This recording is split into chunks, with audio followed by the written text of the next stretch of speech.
Oke, baik, sudah direkod. Saya izin untuk dari awal lagi. Assalamualaikum warahmatullahi wabarakatuh. Selamat siang semuanya. Baik, untuk kali ini kita akan memperkenalkan diri dulu untuk yang awal-awal karena ini awal pertemuan kita mengenai algoritma, mata kuliah algoritma dan pemrograman kali ini. Baik, dari saya dulu, saya izin memperkenalkan diri bahwa saya namanya Radinal Setiadinsa. Saya sehari-hari bekerja sebagai dosen di Universitas Pembangunan Nasional Veteran Jakarta di program studi Sarjana Informatika. Biasanya saya mengajar untuk mata kuliah algoritma dan pemrograman, pemrograman berorientasi objek, dan juga perangkat bergerak atau pemrograman mobile. Nah, itu biasanya mata kuliah yang saya ampu. Itu keseharian saya. Baik, maka tidak kenal maka tidak sayang. Boleh dipersilakan dari Mas Saifullah, Mas Ezra, Mas Heliodoris, dan Mas Nafid. Siapa dulu yang mau memperkenalkan diri? Sehari-harinya selain kuliah di UT, sehari-harinya sebagai apa?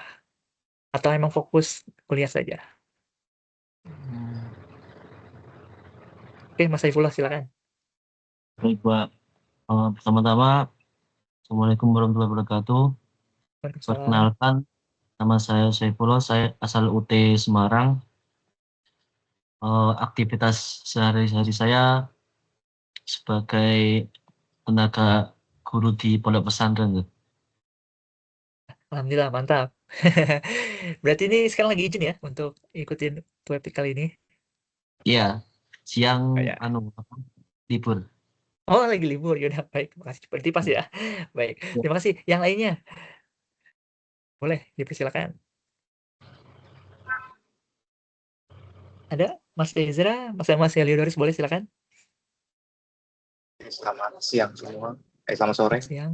Selamat sore, boleh. Perkenalkan, nama saya Firdam Nambu. Saya berasal dari NTT. Keseharian Baik. saya selain berkuliah itu, saya teknisi di konter HP. Terima kasih. Oke, konten HP. Baik. Terima kasih, mantap. Baik. Bang, oke, boleh di yang lain lagi, Mas Ezra atau Mas Nafid? Baik, selamat siang, Pak. Selamat siang. Perkenalkan, nama saya Ezra Pandu. Saya dari UT Jakarta, Pak. UT Jakarta, baik. Masih dekat ya? Ya, Oke, baik. keseharian saya bekerja sekarang, Pak.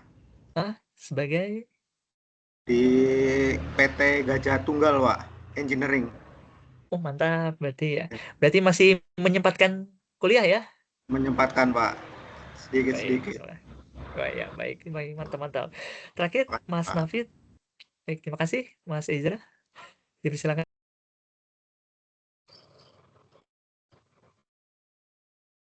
Mas Nafid, bisa on mic-nya atau bermasalah?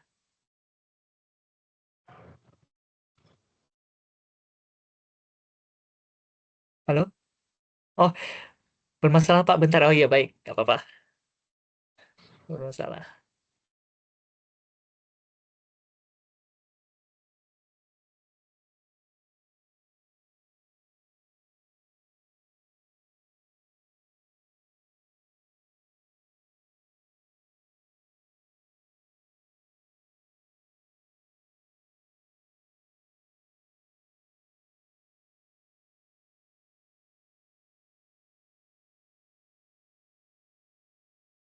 Oke, baik.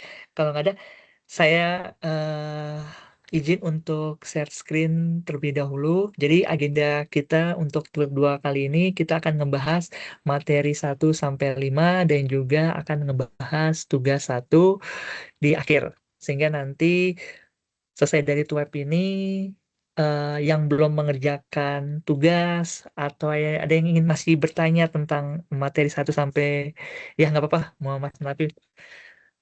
Ini bisa tahu informasi yang ingin ditanyakan atau tahu apa yang ingin tadi masih ganjilannya bisa tahu. Terus kalau tugasnya yang belum dikerjakan bisa dikerjakan. Kalau misalnya ada yang masih, Pak, saya sudah ngumpulkan tapi ternyata kayaknya masih ada yang beberapa yang kurang sesuai, Pak. Boleh nggak saya tarik dulu, disampit lagi, silakan, nggak masalah. Nanti akan kita bahas untuk tugas tersebut. Baik, izin untuk saya share screen mengenai materi 1 sampai 5 terlebih dahulu. Baik, ini materi satunya saya sudah terlihat semua ya. Sudah terlihat. Saya izin untuk menjelaskan dulu materi 1 ini. Nah, mata kuliah ini ada program studi sistem informasi. Mata kuliah ini akan membahas tentang algoritma dan pemrograman secara detail. Terus ini akan merepresentasikan algoritma dalam bentuk flowchart dan juga pseudocode. Bahasa pemrograman yang digunakan itu bahasa Java. Ini biasanya nanti di tugas 2 dan tugas 3 kalian akan membuat tugas codingan.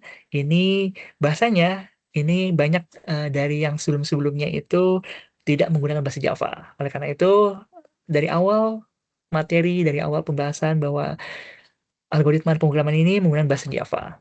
Terus ID dan juga 3 SKS dan juga ini mata kuliah praktikum. Selanjutnya ini pertama yaitu pengantar algoritma dan juga pemrograman komputer.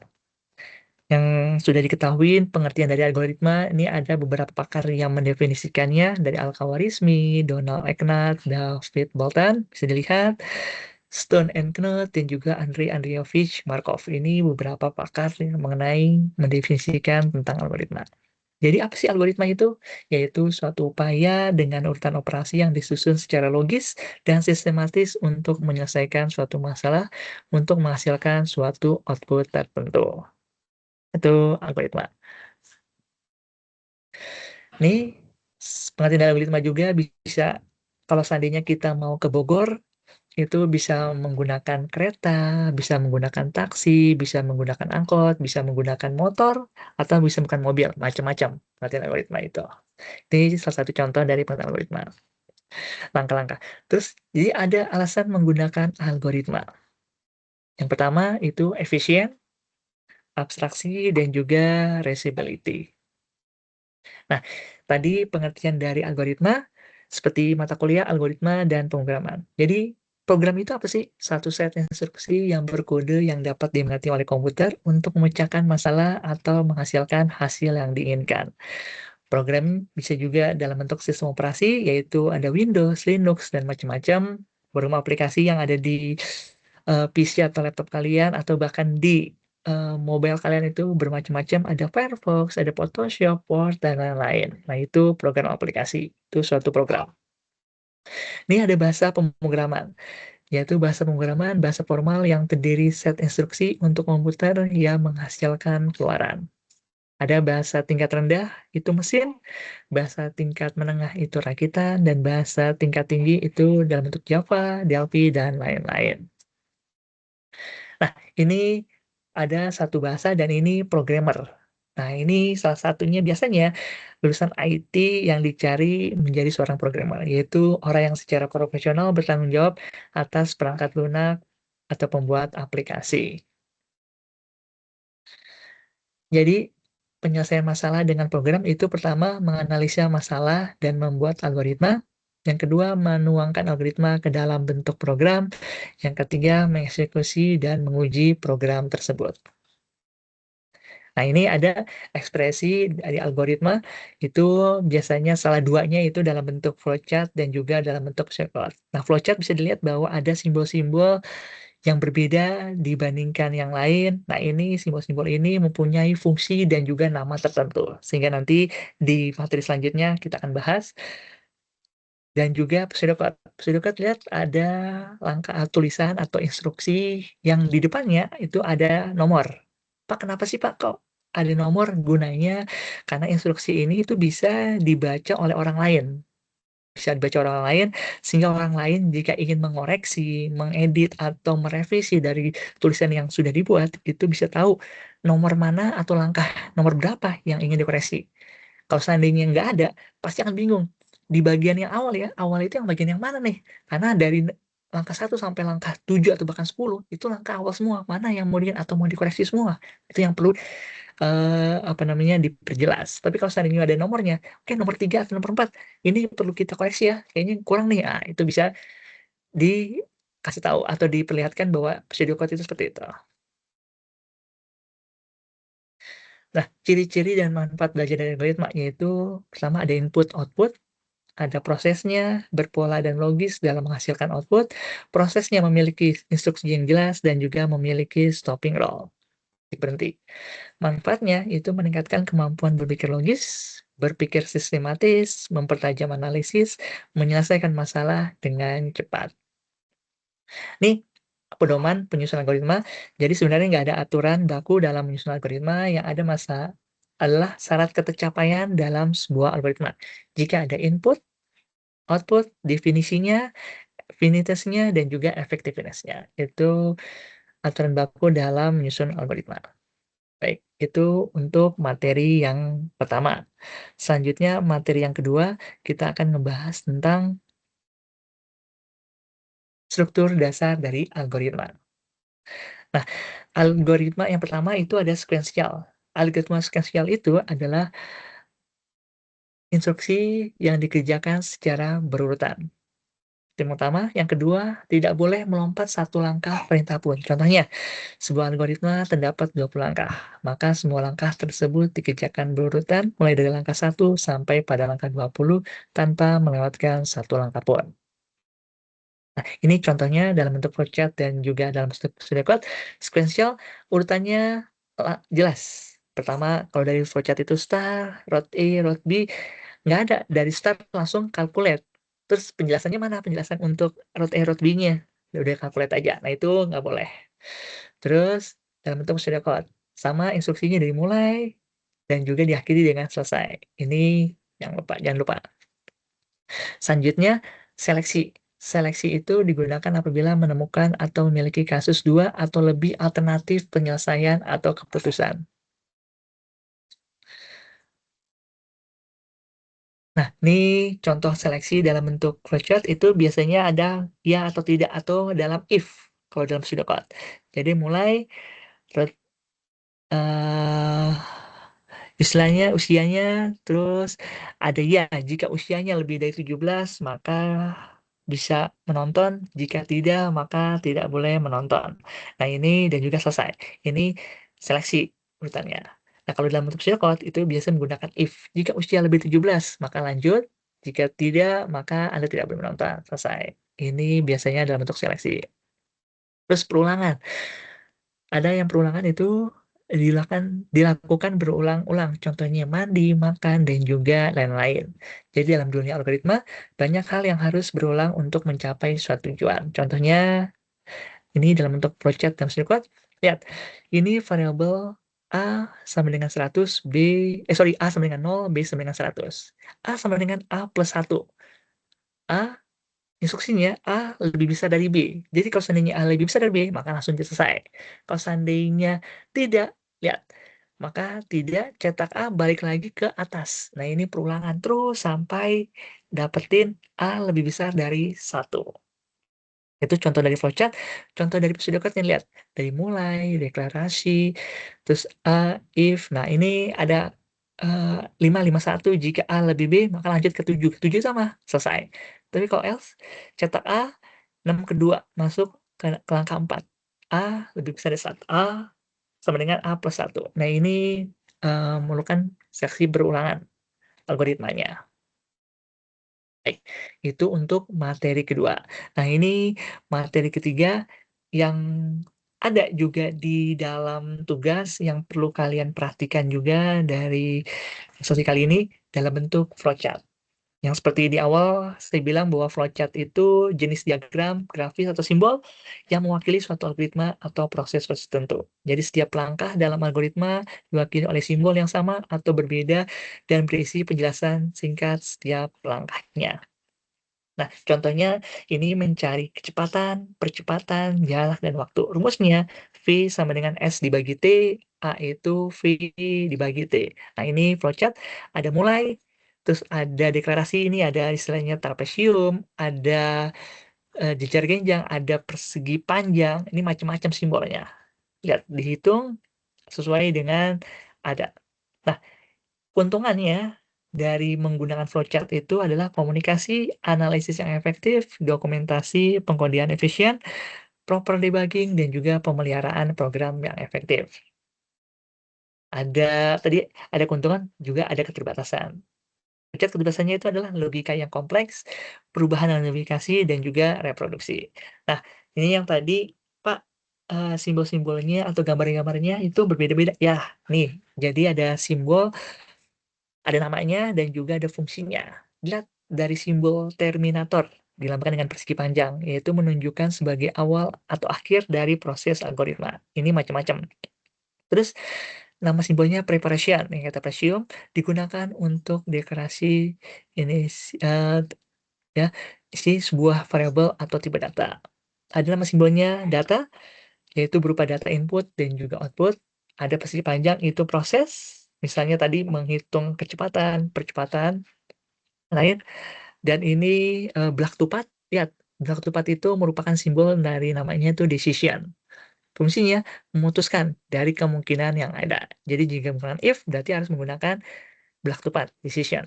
Terus konektor. Nah, konektor ini nanti di slide berikutnya ada contoh penggunanya dari namanya simbolnya konektor, yaitu menyambung aliran flowchart yang terputus karena halaman kerja tidak muat dan harus pindah ke halaman kerja berikutnya. Terus ini tanda panah, itu menyambung aliran langkah dari simbol yang satu ke simbol yang lain, dan juga delay, digunakan untuk menunjukkan penundaan atau menunggu proses untuk masukan dari beberapa proses lainnya. Nah, pedoman dasar membuat flowchart itu, pertama, dalam menggambar flowchart yang tepat, semua persyaratan yang diperlukan harus dicantumkan dalam urutan logis. Diagram alur harus rapi, jelas, dan mudah diikuti. Seharusnya tidak ada ruang untuk ambiguitas dalam memahami flowchart.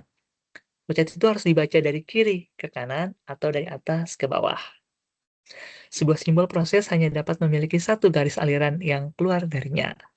Untuk simbol keputusan, hanya satu garis aliran yang dapat memasukinya, tapi garis keluarnya memiliki dua dengan kemungkinan true atau false. Simbol terminal hanya dapat memiliki satu garis aliran saja. Ini dasar dari membuat flowchart. Nah, ini dalam menggambar flowchart yang tepat, semua persyaratan diperlukan harus dicantumkan dalam urutan logis. Ini yang salah, harus yang kanan yang sesuai. Ini yang harus ada beberapa simbol. Ini juga sama, diagram alur harus rapi, tidak ada ambiguitas. Nah, ini contoh flowchart yang menggunakan konektor. Pertama mulai proses langkah 1, pilihan langkah 2. Terus ada lingkaran. Terus ada di kanan. Pak, ini ada 2. Iya, ada 2, tapi ini merupakan satu kesatuan. Jadi bukan ada 2 gambar, tapi ini merupakan satu gambar yang secara utuh. Tapi karena keterbatasan ruang kerja, maka yang pertama dikasih lingkaran, terus dilanjutin. Yang kedua, langsung dimulai dari lingkaran dulu, selesai. Bukan lagi start ya, yang kanan ini yang berarti otomatis dimulai dari lingkaran, karena lanjutan dari yang pertama. Baru di bawahnya selesai. Karena dari flowchart itu harus ada mulai dan juga selesai. Ini penggunaan dari konektor, karena keterbatasan. Baik, tadi ada flowchart, terus selanjutnya ini dalam bentuk pseudocode. Materi keempat itu pseudocode. Pseudocode itu apa sih, Pak? Penggunaan kata dan kalimat dalam pseudocode yang dimengerti oleh orang atau programmer. Kenapa? Karena nanti saat kalian membuat suatu pseudocode itu nanti dibaca oleh orang lain atau tim. Kalau seandainya kalian membuat suatu project. Sehingga orang lain itu harus mengerti, memahami apa yang kalian tulis. Oleh karena itu, kalimatnya yang bisa tahu dimengerti oleh manusia. Bisa menggunakan bahasa Indonesia, bahasa Inggris, yang penting bisa dipahami. Seperti itu. Jadi adalah pseudocode itu deskripsi tingkat tinggi dan singkat yang ditulis untuk dibaca oleh manusia dan bukan dibaca oleh mesin. Pseudocode ini sebagai kode bahasa Inggris atau bahasa apa saja yang digunakan oleh manusia. Cara menulis struktur pseudocode itu dapat dibaca pada modul nanti. Struktur pseudocode-nya itu ada judul nama program kelas, ada deskripsinya, dan juga ada implementasinya. Nah, ini contoh dari pseudocode. Lihat, ini adalah instruksi langkah-langkah mencari bilangan ganjil dari 1 sampai 10. Lihat, ada nomornya. 1 mulai, 2 kelas, 3, 4, 5, 6, 7. Terus ternyata dari 8 itu dibagi lagi nih. Ada 81, 82, 821. Gunanya untuk apa? Untuk bisa tahu bahwa 81, 82 ini merupakan bagian dari while, bagian dari sini. Sehingga nanti kalau seandainya ingin dirubah atau direvisi, oh iya, otomatis di bagian 8 ini harus diulang. atau direvisi seperti itu. Gunanya kalau ingin tim atau orang lain ingin merevisi tulisan yang dibuat, itu bisa tahu, oke, tadi saya mengganti sudah ya di nomor 5 revisi, saya tambahin ini. Oh iya, baik. Tapi kalau seandainya apa namanya nggak ada nomor, maka akan bingung nih. Tadi saya udah nambahin ya di bagian itu, bagian yang mana? Kayaknya tadi nggak ada yang berubah deh salah satu pun. Nah, itu dia. Berarti secara otomatis nggak ada ini nih, nggak ada tahu nih nomornya bagian mana. Nah, ini nggak perlu ada titik koma. Nggak perlu ada titik koma, beda dengan yang programming codingan. Kalau codingan itu memang perlu ada titik koma. Tapi kalau ini, yang penting instruksi langkah-langkahnya aja, nggak perlu ada titik koma, kurung kurawal, yang membuat tidak bisa di-running. Bukan seperti itu. Ini berbeda dari program yang nanti akan dibuat. Jadi, tunggangan ganjil. Baik, itu merupakan dari pseudocode. Terakhir untuk materi yang akan dibahas, materi kelima itu ngebahas tentang bahasa pemrograman Java. Ini pengantar Java. Jadi yang seperti diinfokan bahwa nanti untuk tugas 2 dan tugas 3 programnya itu kita menggunakan bahasa Java, karena dari beberapa semester sebelumnya ada mahasiswa yang mengumpulkan bahasa atau programnya tidak menggunakan bahasa Java. Ini yang perlu dilihat ya, karena dari awal materi dan juga dari awal yang sudah diinfokan bahwa penggunaannya itu menggunakan bahasa Java. Java begitu diminati. Pertama, karena tren teknologi yang berkembang pada setiap tahun, banyak digunakan perusahaan besar, efisiensi waktu dan biaya, dukungan komunitas yang luas. Nah, ini ada sejarah rilis Java dari tahun 96 atau bahkan dari sebelumnya, Didiki dan juga perkembangan Javanya seperti dilihat sampai tahun 2026 kali ini. Konsep pemrogramannya itu ada dua, yaitu ada struktur dan juga OP. OP itu Object Oriented Programming. Kelebihan dari program Java itu multi-platform, library yang lengkap, mendekati sintaks C++, dan juga berorientasi objek. Jadi, ini ada kelebihan, pasti juga ada kelemahannya. Kelemahannya adalah fitur tidak berkompatibel beberapa platform dari OS, boros penggunaan memori, dan juga mudah didekompilasi. Nah, ini OP, Object Oriented Programming, yaitu Java bahasa pemrograman berbasis OP dengan basis objek, class, inheritance atau pewarisan, encapsulation, abstraction, dan juga polymorphisme.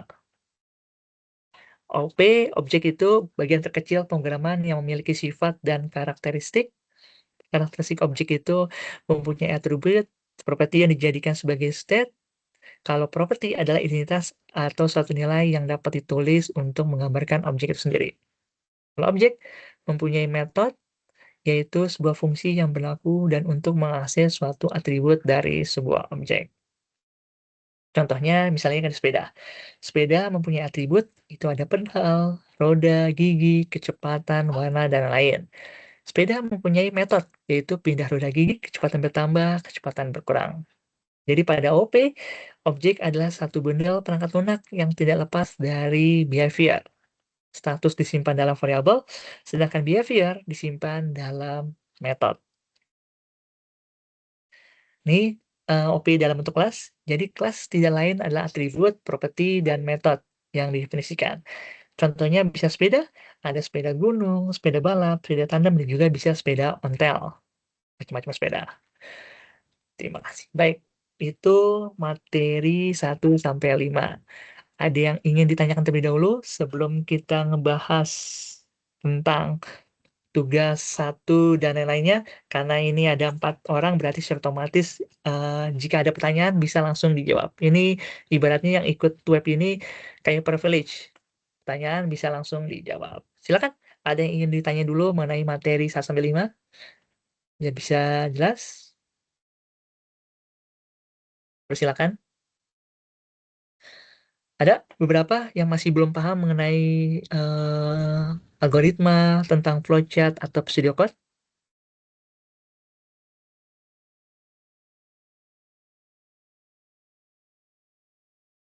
Ada yang ditanyakan?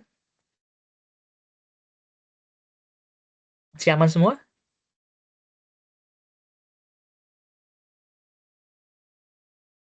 Halo? Pak, dengar suaranya nih? Aman? Ya Pak, mau tanya Masih Pak, aman? Boleh silakan. Mas Saifullah, kenapa? Tanya apa?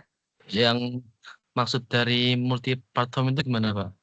Oh ya, kalau multi platform itu jadi kan ada beberapa platform yang hanya bisa. Jadi platform itu bermacam-macam. Kalau misalnya di dalam bentuk mobile itu ada bentuk Android, platform Android, dan juga platform dari apa namanya iOS yang dari Apple.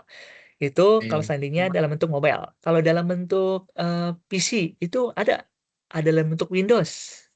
Terus ternyata dalam bentuk Apple atau dalam bentuk macOS. Ada juga dalam bentuk macOS. Linux. Nah, Java itu bisa bermacam-macam antara ituan seperti itu. Karena ada beberapa bahasa pemrograman yang hanya misalnya Swift. Swift itu hanya dalam bentuk Mac doang, dalam bentuk Apple, dalam bentuk macOS. Jadi yang berbau Apple. Nah, itu nggak multi-platform itu. Kalau yang Swift. Jadi kalau Java ini multi-platform bisa dipakai berbagai macam multi-platform. Jadi lebih dari Oh, satu multi-platform itu seperti itu. oh, berarti fleksibel gitu ya Pak? Ya, betul, fleksibel. Karena pertama yang Makasih Pak. biasanya betul memudahkan untuk dari awal. Oke, ada lagi? Silakan. Ingin tanyakan? Oke. Ya. Cukup Pak. Baik, cukup baik. Kalau misalnya cukup, berarti kita akan bahas ini yang ditunggu-tunggu sebenarnya sih. Dari Tuweb ini, dari semester-semester sebelumnya, beberapa menanyakan atau yang nanti itu ngebahas tentang tugas. Baik, sekarang saya izin share lagi sama untuk ngebahas tentang tugas 1. Baik, ini tugas 1. Baik, ini tugas 1. Oh, ini 1, 2, 3 ya. Baik, pertama-tama dari tugas 1 itu kapan waktu pengumpulannya? Kenapa? Karena yang seperti diinfokan bahwa kalau salah satu dari 3 tugas tidak dikerjakan, maka izin ya, saya sebentar dulu ya. Saya sebentar, izin saya stop saya dulu. Saya izin sebentar.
Baik, maaf.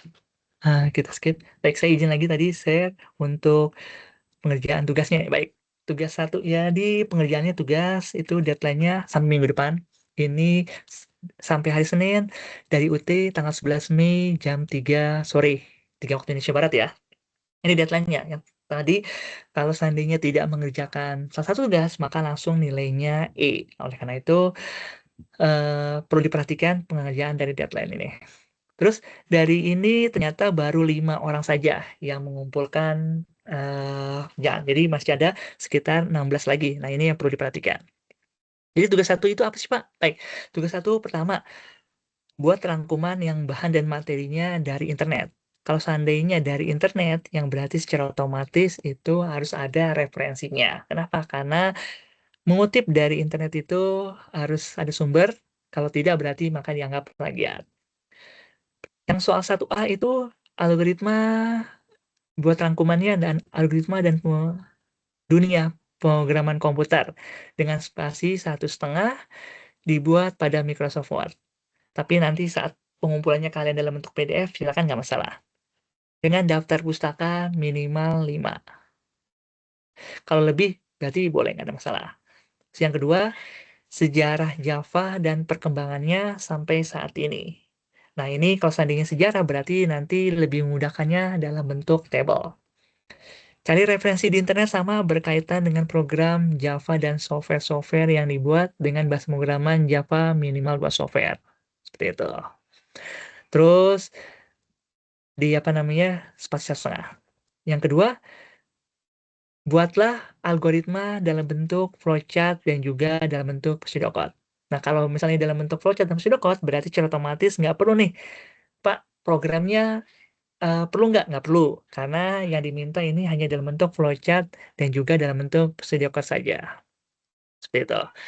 Nanti untuk tugas 2 dan tugas 3 baru dalam bentuk hasil program yang dibuat. Gitu. Terus Pak, apakah tugas 1 ini perlu ada rekaman? Nggak perlu, kalau seandainya tugas 1. Kenapa? Karena tugas 1 buat seperti ini yang penting ada referensi yang nomor 1, terus nomor 2, yang penting paham tentang flowchart dan sudah aman. Baru nanti tugas 2 dan tugas 3, saya meminta untuk membuat rekaman video. Kenapa? Karena itu dalam membuat program. Yang berarti secara otomatis, kalian harus tahu, paham tentang langkah-langkah yang dibuat program tersebut dan kalian emang mengerjakannya secara sendiri.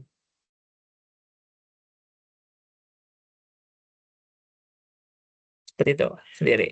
Berarti secara sendiri ya.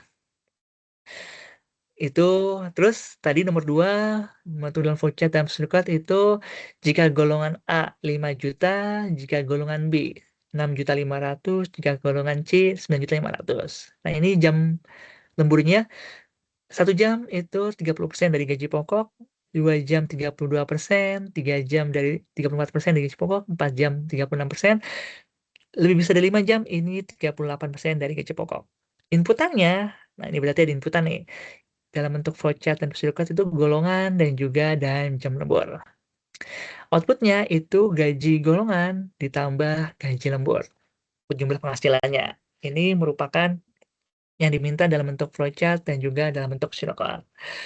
Seperti itu. Jadi programnya ini belum perlu dulu. Karena tugas 1 hanya dalam bentuk flowchart dan juga dalam bentuk pseudocode saja.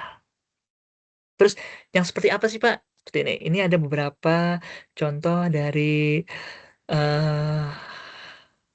semester-semester sebelumnya mengenai apa itu. Baik, ini pengertian dalam 1 algoritma. Karakteristiknya, terus cara kerja algoritmanya, fungsi algoritmanya, dan juga manfaat algoritmanya. Jenis algoritma yang sering digunakan, terus komponen utama dalam pemrograman. Nah, ini jenis-jenis bahasa pemrogramannya dan bahasa pemrogramannya, tujuan manfaat, dan ini jangan lupa daftar pustaka referensinya. Terus ini sejarah Java dan pengembangannya yang B, bisa dilihat bahwa macam-macam. Nah, ini dalam bentuk table berarti secara otomatis lebih mudah saya dalam mengoreksinya dan membacanya jika kalian enak dalam membuatnya. Dalam bentuk table, terus perkembangan versinya, software yang digunakannya seperti apa, dan juga daftar pustaka karena bersumber dari internet. Terus flowchartnya itu lihat ini yaitu berupa simbol-simbol. Dilihat lihat nih ada golongan A, golongan B, golongan C, terus jam lembur, konektor. stop, ditambahin lagi di bawah konektor lanjut, ada 1 jam, 2 jam, 3, ini seharusnya 4 jam, ini 2 jam, dia keliru, 5 jam lebih. Terus total penghasilannya, gaji pokok plus gaji lembur, dan juga tampilan total penghasilannya. Selesai. Ini flowchart, cukup sampai sini. Selesai. Itu macam-macam, ada tanda panah, ada macam-macam simbol-simbol yang berbeda. Terus ini pseudocode, lihat pseudocode ada langkah-langkahnya, terus instruksinya, ada nomornya. Ini seharusnya kalau seandainya di sini ada 51, 52, 53, 54. Kalau seandainya banyak, ada 61, 62, dan sampai semuanya. 91, nah selesai. Terus ada versi yang satu lagi, bisa dilihat, kita lihat. Ini macam-macam sama, ini penjelasannya. Nah, macam-macam. Ini dalam bentuk flowchart-nya seperti ini, kita lihat bahwa golongan A, golongan B, macam-macam seperti ini boleh, dan juga N. Boleh N, boleh start, silakan. Boleh mulai, boleh akhir, silakan. Menggunakan bahasa Indonesia. Nah, ini kalau procedure code-nya ada, kalau seandainya 4, jadi 41, 42, 43, 44. Terus 45. Terus 51, 52. Nah, ini bisa langkah-langkah nomor 5 atau langkah-langkah nomor 4 itu ada berbagai langkah. Jadi bisa ditulis nomor 1 atau 5A boleh, 5B silakan. Macam-macam seperti ini. Nah, ini merupakan, ini referensinya merupakan dari tugas dari 1. Tugas dari sini cukup, terus dibuat nanti dalam bentuk PDF atau mungkin dalam bentuk Word, boleh silakan, nggak ada masalah. Dikumpulkan. Pak, boleh nggak Pak nanti flowchart-nya itu saya buatnya dalam bentuk aplikasi lebih bagus, silakan boleh, seperti yang dikerjakan dari semester sebelumnya. Pak, saya nggak bisa ini Pak mengerjakannya dalam bentuk aplikasi Pak, boleh nggak Pak saya mengerjakannya tulis tangan, nanti terus saya buat sesuai dengan simbol yang berlaku Pak, terus setelah itu nanti saya scan, silakan, itu juga boleh, nggak ada masalah. Jadi tidak memberatkan semuanya, sehingga pengerjaan dari tugas 1 ini bisa selesai. Boleh menggunakan aplikasi, boleh Pak, saya kan nanti di Microsoft Word kan ada ini Pak, ada simbol-simbol Pak. Ini boleh nggak Pak dikerjain? Boleh juga, silakan, nggak ada masalah. Bebas. Yang penting nanti kalian membuat flowchart-nya itu sesuai, sehingga nanti kalian paham apa yang perlu dikerjakan, seperti itu. Sehingga tugas 1 bisa selesai dan terkumpulkan. Itu dari tugas 1 mengenai flowchart, pseudocode yang paling banyak yang salah tentang flowchart dan juga pseudocode, seperti itu. Dari semester 9. Mulai belakang ini mulai banyak yang benar, tapi ada juga beberapa yang salah. Oleh karena itu perlu perhatikan lagi, perlu diperiksa lagi, perlu dikoreksi lagi, atau dilihat lagi apa sih flowchart itu, bagaimana, simbol itu seperti apa, dan juga pseudocode itu bagaimana langkah-langkahnya, supaya nanti bisa mendapatkan hasil yang terbaik lainnya. Seperti itu. Baik, itu tugas 1. Ada yang ingin ditanyakan dari tugas 1 ini? Wah, ada yang live ya tadi ya? Silakan, ada yang mau tanyakan? Mas Saifullah, Mas Firdan, dan juga Muhammad Nafid, ada yang ditanyakan mengenai tugas 1 ini?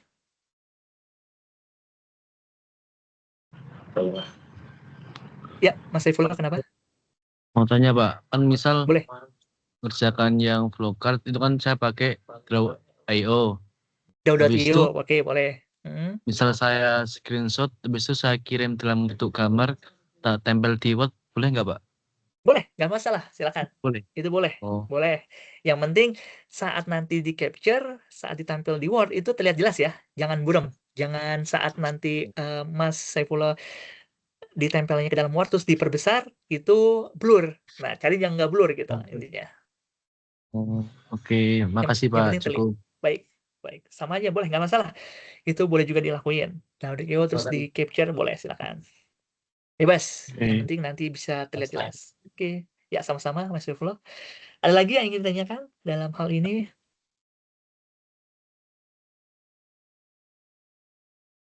Bebas, silakan. Terus Pak, bagaimana Pak yang tadi saya sudah mengumpulkan Pak, tapi ternyata flowchart sama pseudocode-nya masih ada yang perlu direvisi. Silakan, boleh ditarik dulu, nanti di-submit lagi silakan, boleh, nggak ada masalah. Selama waktu deadline-nya masih ada, waktu cukup, itu bisa ditarik, bisa submit ulang, nggak ada masalah. Karena nanti saya akan menunggunya sampai jam 3 sore, sampai benar-benar mahasiswa tidak ada yang sudah submit belum saya nilai, seperti itu. Karena kalau seandainya mahasiswa sudah submit belum saya nilai, itu nanti saya akan ditegur oleh UT. Oleh karena itu, sampai waktu terakhir, saya akan menunggunya. Mengenai dari tugas satu ini. Silakan. Ada lagi yang ingin tanyakan? Mengenai hal ini? Aman semua? Tadi Aman, baru 5 orang, berarti masih ada sekitar banyak banget nih. Setengahnya aja belum ada untuk mengumpulkan dari tugas satu ini. Jadi nanti bisa, kalau yang masih bingung, wah ternyata seperti itu ya, bisa langsung dicicil, dikerjakan. Wah ternyata saya salah, bisa ditarik lagi, langsung submit ulang lagi. Atau bahkan kalau udah benar, berarti aman. Tinggal tunggu nilai yang saya akan lakukan. Seperti itu.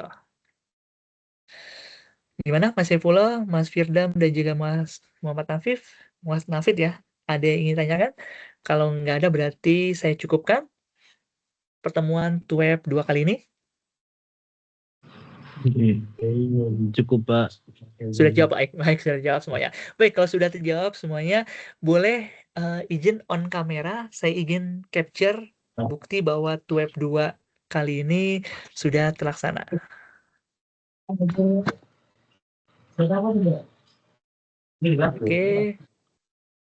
Boleh, silakan Mas Saifullah dan juga oke baik. Izin ya, saya capture untuk TWEB 2 kali ini dari kelas Algoritma dan Pemrograman 133. 1, 2, 3.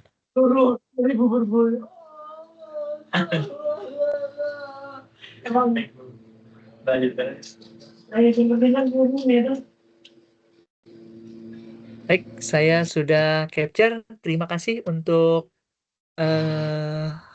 kelas kali ini. Insya Allah kita ada 3 TWEB. Jadi ini TWEB, ada ya TWEB pertama atau TWEB 2. Nanti ada TWEB 3, ada TWEB 4. Itu akan dilaksanakan 2 minggu lagi. Hari dan jamnya nanti akan saya share lagi sama di LMS sehingga bisa yang lain bisa dapat info. Gitu. Oke, saya cukupkan untuk TWEB 2 kali ini. Assalamualaikum warahmatullahi wabarakatuh. Selamat siang menjelang sore semuanya. Waalaikumsalam warahmatullahi wabarakatuh.